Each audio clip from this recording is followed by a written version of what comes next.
Biz biz бүгін әуеден басқарылатын өрт сөндіруге арналған дрон жасаймыз. Бізге ең алдымен бірінші корпус қажет. Корпуста бізге мынандай арнайы моторларды ұстап тұратын қанаттар бар.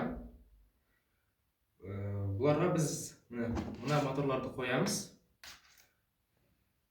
Екіншіден бізде корпустың астыңғы бөлігі бар. Бұл жерде бізде аккумулятор тұрады, және мына жерге әр мотордың плюс-минус жыланатын сымдар жыланады, және мына жерге аккумулятордың өзінің сымы жыланады.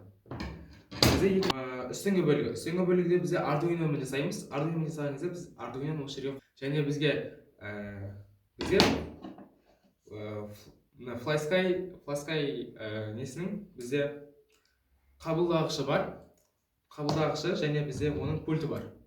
Біз бұл пульт арқылы біз дронды басқарамыз. Және бізде ардуиноның өзі бар.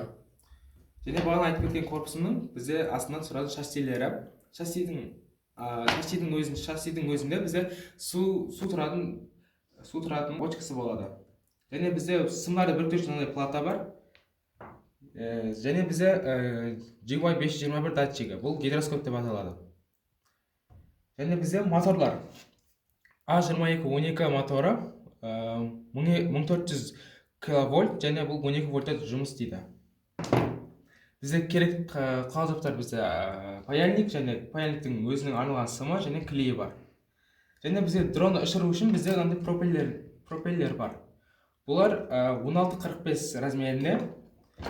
Және бізде өзінің корпусының өзінде мынандай болттары бар. Және осы қуаттандыру үшін бізде мынандай аккумулятор бар. Бұл аккумулятор 12 вольтта жұмыс істейді. Бізде мына жақта өрт сөндіруге арналған құралдарымыз бар. Мынау мотор. Бұл суды бачоктан алып, суды шашу үшін арналған.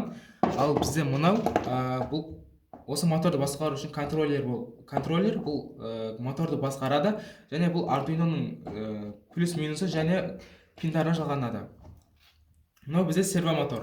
Бұл сервомотор арқылы мен краник жұмысын атқарады. Бұл моторды көтеріп түсіреді. Керекті кезінде көтеріп түсіруге арналған. Және бізде осыларды қосу үшін арнайы сымдарымыз бар.